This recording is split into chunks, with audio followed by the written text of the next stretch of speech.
How's it going, guys? It's Brad C at the WWE Smackdown review from December 11th, that Go Home Smackdown 2 TLC. Yeah, it's still crazy that we're almost at the end of 2018. But yeah, let's continue on. So first off, we have WWE Champion Daniel Bryan coming out. Of course, Daniel with a new entrance, still the same theme, since now Daniel is a heel.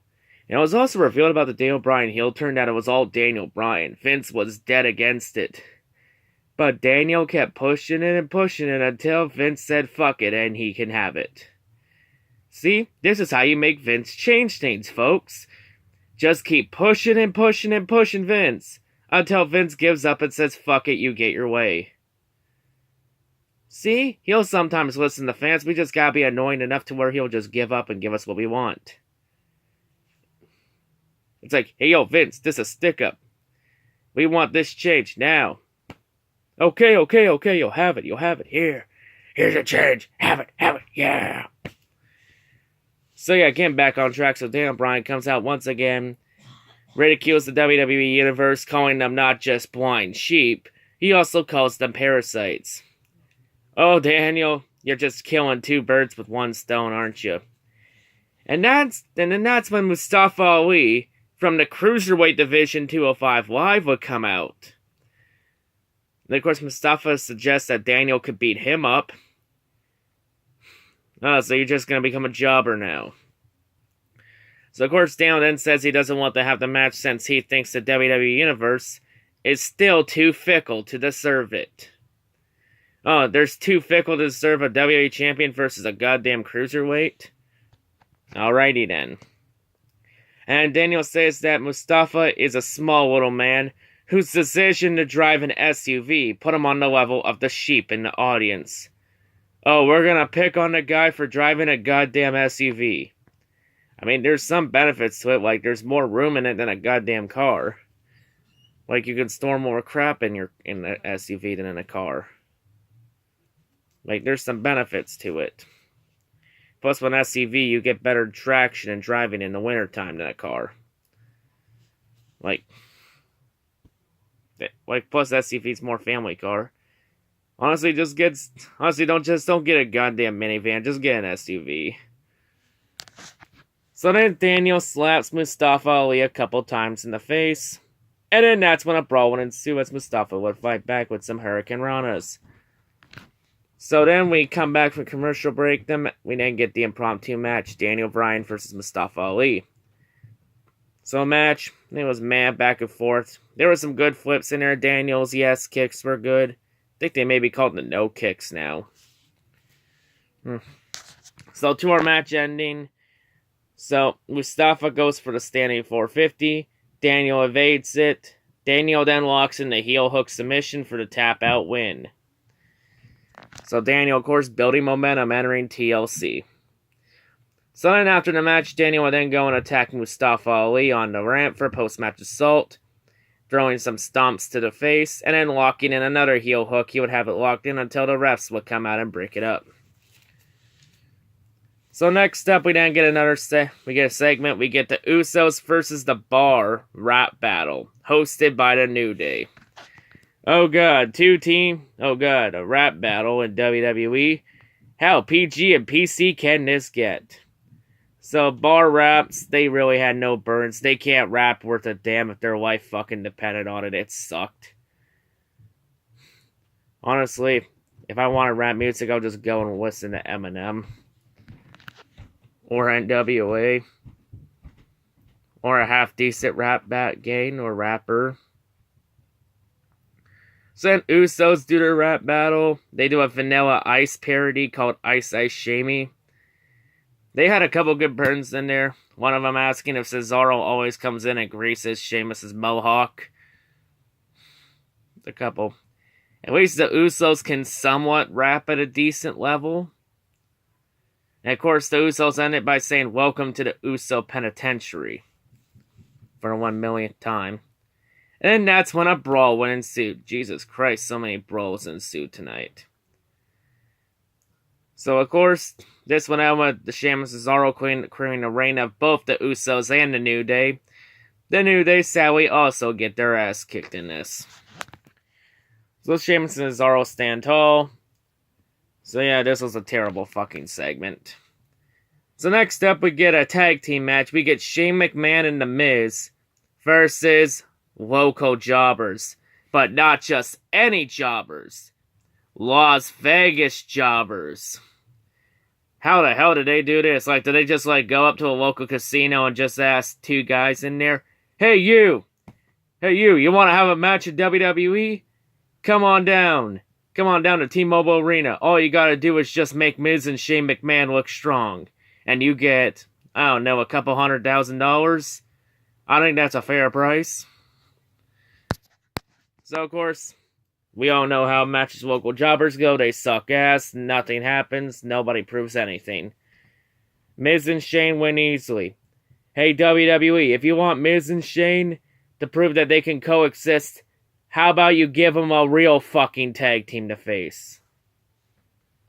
But of course, after the match, since Miz had this match okayed behind Shane's back by SmackDown General Manager Paige, tensions got heated up. Miz, of course, attempted to try and shake on it with Shane, and Shane left Miz hanging. Tensions. Let's see what happens. Let's give him a real team and see what happens. So then, continuing on in this trash heap of a show, Randy Orton would then come out.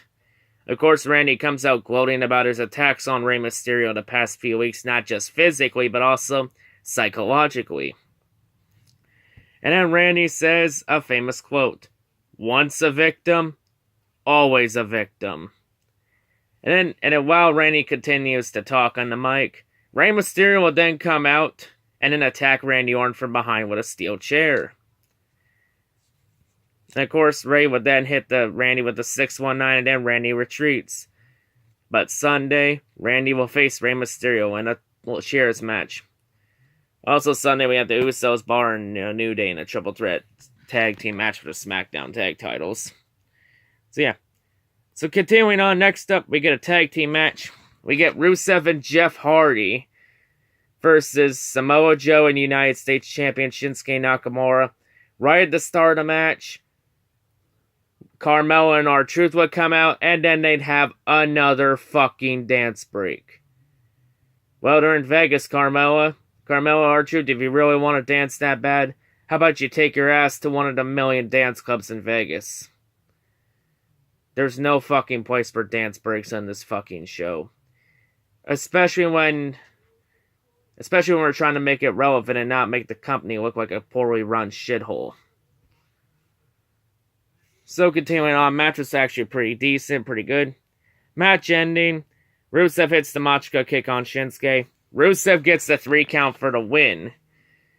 So does this mean Rusev may get a future title shot at Shinsuke Nakamura? We'll have to wait and see. And of course we also have, I think we're going to have Jeff Hardy versus Samoa Joe. I have the match card written down, I'll have to see. Let's see, do we have it on? No, I don't think so. But yeah, so continuing on, next up we get our main event. A rematch from WrestleMania 34. Yeah, goddamn 8 months after WrestleMania, we're getting a goddamn Mania rematch. Charlotte Flair versus Asuka. So yeah, Becky Lynch, of course, watching on ringside as the color guest commentator. Honestly, she can do a better commentary job than anyone on the fucking commentary crew. Especially on Raw. Since all Renee Young and Corey Graves want to do on Raw is argue like fucking children. Yo, Corey, you want to know how you don't get negative comments on social media? I have a fucking suggestion. Call the fucking match, dumbass. Jesus Christ, how fucking hard is that to do? Like, all the commentators want to do is have arguments on some fucking high school drama shit. Like, goddamn, grow the fuck up. So, highlights of the match. Asuka's transition from submission to submission was very well done. Very great. Charlotte's sit-out powerbomb was pretty good, too. Along with her figure 8, but Asuka would fight to the ropes to get there. So, to our match ending, Asuka would walk into Asuka lock. But Charlotte would then roll out of the ring with Asuka on top of her to break up the hold, so they both go outside the ring. So then when both get up, Charlotte would then grab a kendo stick from underneath the ring, and then she strike Asuka with it, forcing the DQ. So Asuka was going to win this match regardless.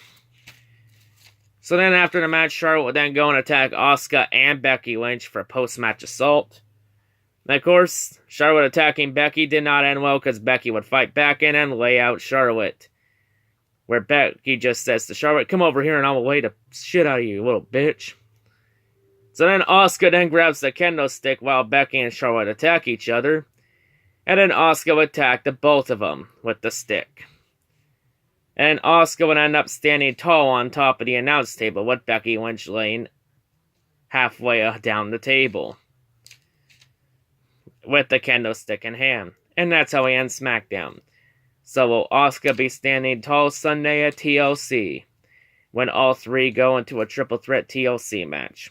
We will have to wait and see. So overall, this show, it was pretty terrible. Wasn't as bad as Raw, that's for sure. Minus the fucking childish arguments. But yeah, man, terrible. It's a go-home show. I don't expect much out of it. So SmackDown rating, 3 out of 10. It was still the better show than Raw this week. Then again, it's not that hard to beat Raw when it's an absolute fucking dumpster fire.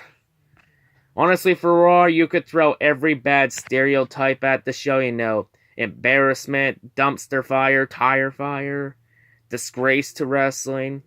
Take your pick. You could throw any bad stereotype you want about Raw. It still wouldn't justify how much that show sucks ass. You get the idea. But yeah, TLC Sunday, not expecting much. Too bad we don't get an NXT TakeOver till January. But yeah, that's all I gotta say. Hope everyone's a great day, and yeah, peace out.